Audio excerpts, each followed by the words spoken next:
Olá, meus queridos alunos, usuários do site jusatual.com.br, do site Sejus, do curso Sejus online presencial. Estamos aqui de volta no terceiro bloco. Estávamos falando da intervenção do Estado na propriedade privada, mais especificamente sobre a desapropriação.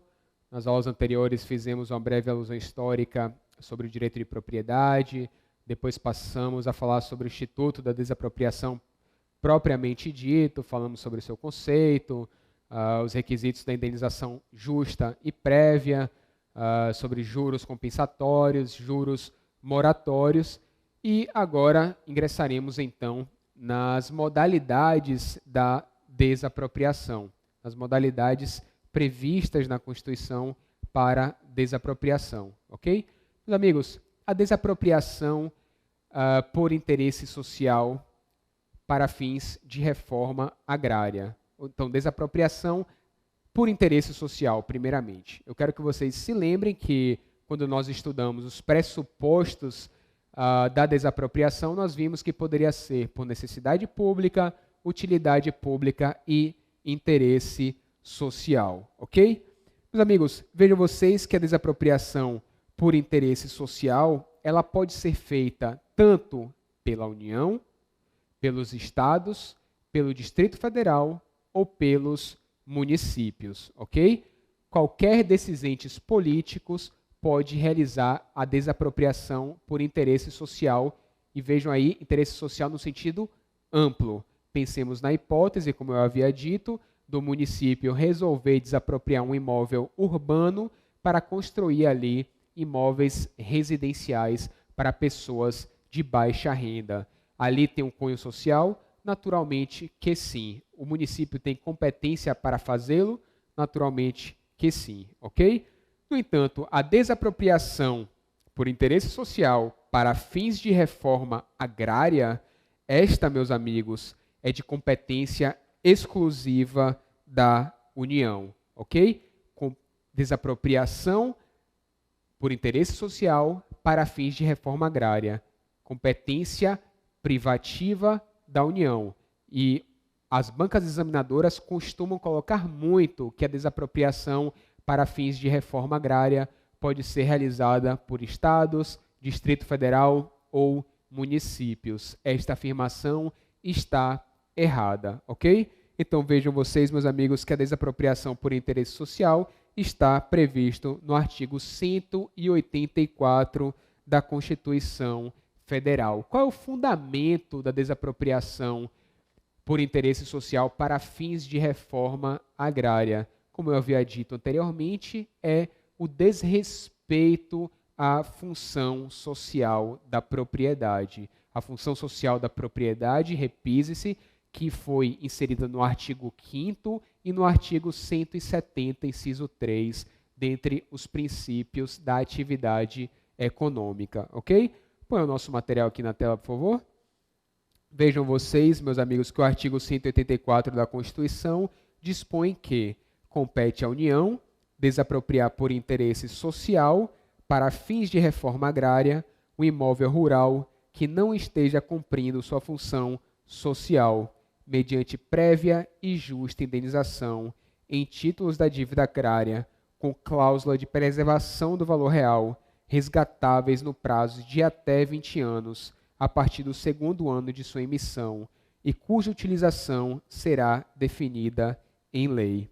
Então vejam, meus amigos, aqui, mais uma vez, que a desapropriação por interesse social para fins de reforma agrária, ela acaba sendo uma punição ao proprietário por não dar à sua propriedade uma destinação econômica, social, que atenda à função social da propriedade. Portanto, vejam aqui que a indenização não será feita em dinheiro. É uma das ressalvas previstas na Constituição, mas sim através de títulos da dívida agrária, resgatáveis no prazo de até 20 anos, a partir do segundo ano da sua emissão.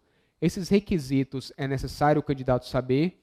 Entendo que sim, porque já vi ser cobrado em provas de concursos públicos e também pode ser cobrado na OAB, ok? Então, resgatáveis no prazo de até 20 anos, a partir do seu segundo ano de emissão, títulos da dívida agrária, através de títulos da dívida agrária, ok?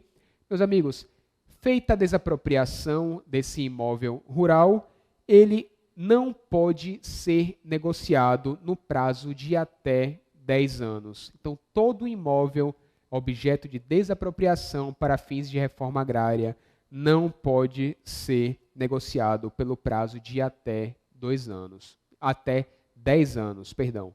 Bom, em relação à caducidade do decreto expropriatório, essa questão da caducidade também, meus amigos, podem pôr um sinal porque as bancas costumam cobrar com uma certa frequência.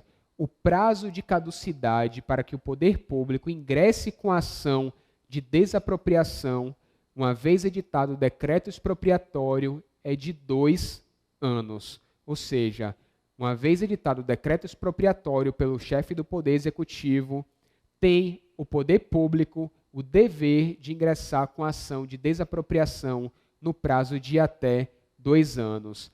Caso ele não o faça, então haverá caducidade desse decreto expropriatório. O que isso significa dizer? Significa que aquela propriedade nunca mais poderá ser desapropriada?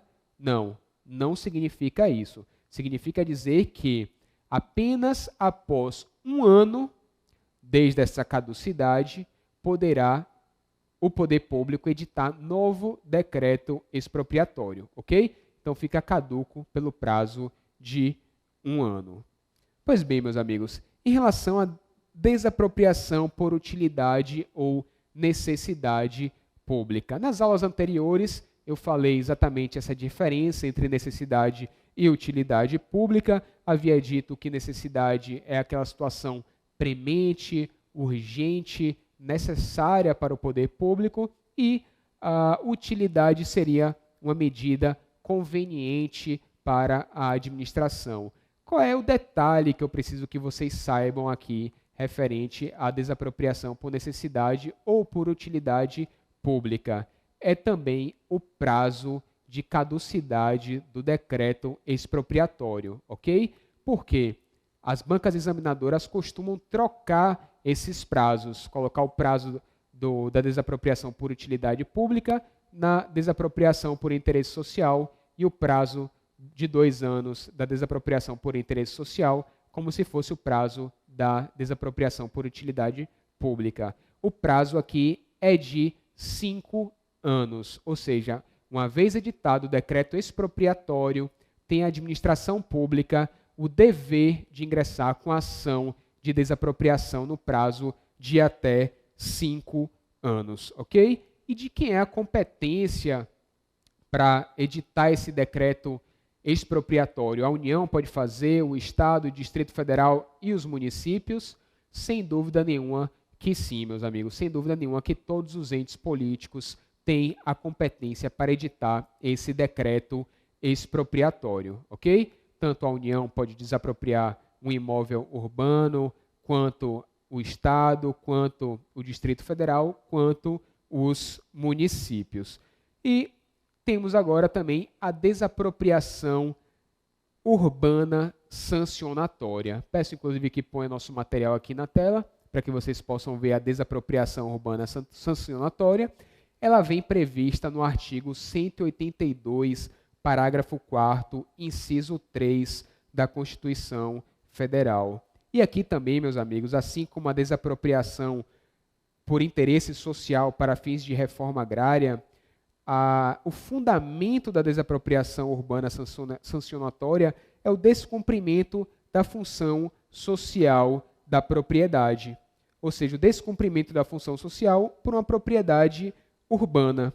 Então vejam vocês que a regulamentação dessa função social da propriedade urbana, ela vem prevista na Lei 10.257 de 2001, o Estatuto das Cidades. Caso, então, o proprietário, detentor de um imóvel urbano, ele não atenda à função social, ou seja, ele não atenda às regras previstas no Plano Diretor de Desenvolvimento Urbano ou na Lei de Ordenamento do Uso e Ocupação do Solo, ele não atenderá à sua função social.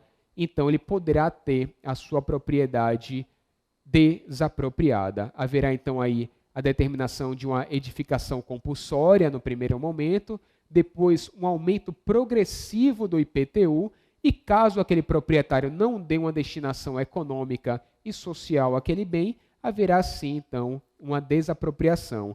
É isso que dispõe o artigo 182, eu peço, coloque aqui no nosso material.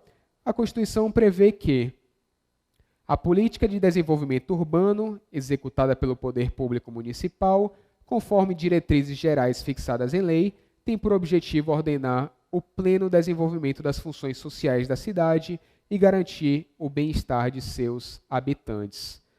Parágrafo 4º, por sua vez, dispõe que é facultado ao poder público municipal, mediante lei específica para a área incluída no plano diretor, exigir, nos termos da lei federal, do proprietário do solo urbano não edificado, subutilizado ou não utilizado, que promova seu adequado aproveitamento sob pena sucessivamente de desapropriação, com pagamento mediante títulos da dívida pública de emissão previamente aprovada pelo Senado Federal, com prazo de resgate de até 10 anos, com parcelas anuais iguais e sucessivas, assegurados o valor real da indenização e os juros legais. Então vejam, meus amigos, como eu havia dito, a desapropriação urbana sancionatória ela decorre da não observância da função social da propriedade. E aqui também é uma ressalva da Constituição quanto à indenização em dinheiro. A indenização aqui será através de títulos da dívida pública, resgatáveis no prazo de até 10 anos. Esses títulos deverão ser previamente autorizados, a sua emissão deverá ser previamente autorizada pelo Senado Federal. Esses aí são os requisitos da desapropriação urbana sancionatória. É necessário que vocês saibam, entendo que sim, porque também já vi ser cobrado em provas de concursos públicos, ok? Por fim, a última modalidade de desapropriação é a desapropriação confiscatória. A desapropriação confiscatória que está prevista no artigo 243 da Constituição Federal. Consiste na hipótese em que o poder público constata que um titular de determinada propriedade, além de não cumprir a sua função social, ele realiza prática de tráfico de drogas, ou seja, ele cultivo de substâncias entorpecentes de drogas. Então, meus amigos, aqui foi uma política, uma opção legislativa. O legislador entendeu que uma forma de criminalizar ainda mais o tráfico ilícito de entorpecentes, o tráfico de drogas, seria confiscando propriedades que são utilizadas para essa finalidade, ok? E um ponto que eu quero que vocês entendam aqui, lembrem-se, porque é entendimento também do STJ, é de que, uma vez constatado que determinada propriedade está sendo utilizada para o cultivo de drogas, ainda que a utilização seja em parte desta propriedade, deverá toda a propriedade ser desapropriada, ok? Então, as bancas examinadoras costumam colocar que, na hipótese de desapropriação confisco, apenas a parte em que foi realizado o cultivo da droga seria desapropriada. Não está correto. Toda a propriedade será desapropriada nesta hipótese, ok? Pois bem, passando então em relação às modalidades de desapropriação, eu falarei para vocês sobre os bens desapropriáveis. Quais são os bens passíveis de desapropriação? Meus amigos, vejam que todos os bens são passíveis de desapropriação, tanto bens móveis quanto bens imóveis, bens corpóreos, incorpóreos, ações, cotas sociais, todos esses bens podem ser objeto de desapropriação, ok? E bens públicos e bens de entidades públicas da administração pública indireta, podem ser eles também desapropriados?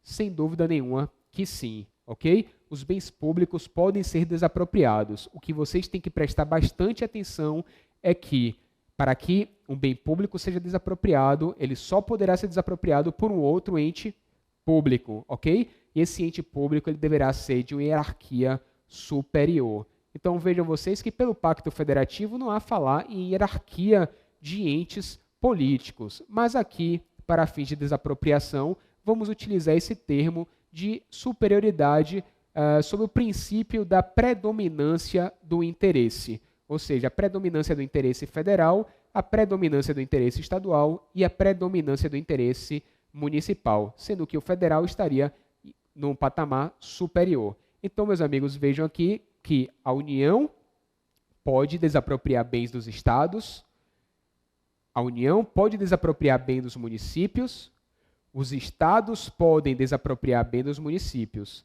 mas estados não podem desapropriar bens de outros estados, nem municípios podem desapropriar bens de municípios, ok? Nem estados um estado federado pode desapropriar bens de outro estado federado, porque aí entende-se que haveria uma violação ao pacto federativo, ok? Mas eu quero que vocês lembrem-se que aqui predomina o princípio da predominância do interesse, de modo que a União pode desapropriar dos estados, os estados podem desapropriar dos municípios, ok?